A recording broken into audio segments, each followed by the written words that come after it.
गाड़ी ही से उपजे कलह कष्ट और मीच, हारी चले सो साधु है लागी मरे सो नीच। फिर साहिब जी कहते हैं, गाली यानी दुर्वचन से ही कलह कष्ट और मृत्यु जैसी समस्याएं उत्पन्न हो जाती हैं। इन दुर्वचनों को सुनकर जो हार मानकर चला जाए वह साधु है, और जो इन गालियों को सुनकर गाली देने लगे वह नीच है।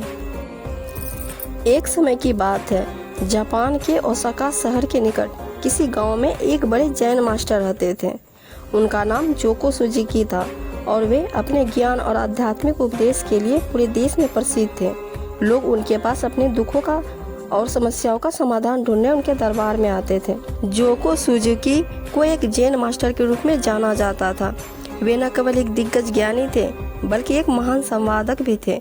उनका शैली सदैव प्रसन्न और सहयोगी था। एक दिन जोको सुजुकी मौन जपने का सिलसिला छोड़कर अपने एक अनुयायी के साथ प्राकृतिक सैर पर निकले। जब वे एक गांव के पास पहुंचे तो वहां एक आदमी खड़ा था जो तीव्र रूप से उनका आलोचना कर रहा था। इस आदमी ने जोको सुजुकी के लिए बहुत से अपशब्द कहे और उनकी आलोचना की, लेकिन जोको सुजुकी ने उसके खिलाफ जाने की बजाय मुस्कुराया और शांत रूप से आगे चले गए। आदमी ने जोको सुजुकी के पूर्वजों की निंदा उड़ाई, उनके संतानों को कलवित किया और उनके जीवन की हर बुराई को उजागर किया, पर जोको सुजुकी अब भी मुस्कुरा रहे थे। आदमी और भी क्रोधित हो गया और उनकी आलोचनाओं को और भी तेजी से बढ़ा दिया, पर जोको सुजुकी ने इस पर भी ध्यान नहीं दिया और मुस्कुराते हुए चले गए। अनुयायी बहुत हैरान थे। वे जैन मास्टर से पूछते हैं, मास्टर, आपने उस व्यक्ति के साथ क्यों नहीं वाद विवाद किया? आपको उसकी बातों से कोई कष्ट नहीं हुआ? जोको सुजुकी कुछ नहीं बोले और उन्होंने अपने हाथ में एक मैले कपड़े को लिया और उसे अपने अनुयायी के सामने दिखाया और बोले, लो, अपने कपड़े उतारकर इन्हें धारण कर लो।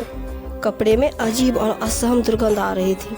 अनुयायी ने उनको हाथ में लेते ही उन्हें दूर फेंक दिया। जोको सुजुकी ने कहा, क्या हुआ? क्या तुम इन कपड़ों को नहीं ग्रहण कर सकते? ठीक वैसे ही मैं भी उस व्यक्ति द्वारा फेंके गए अपशब्दों को नहीं ग्रहण करता। याद रखो, अगर तुम किसी के बिना मतलब के भला बुरा कहने पर खुद क्रोधित हो जाते हो तो इसका मतलब है कि तुम अपने शुद्ध और साफ कपड़ों की बजाय उसके फेंके हुए फटे और पुराने कपड़ों को धारण कर रहे हो। यह घटना जोको सुजुकी की सीख और संवाद कला को दर्शाती है। उन्होंने दिखाया कि हमें अन्यों के अपमान पर राग नहीं करना चाहिए और हमें अपने शांति और सकारात्मकता को बरकरार रखना चाहिए। वे नकारात्मकता को पाने के बजाय सीखने का एक मौका मानते थे।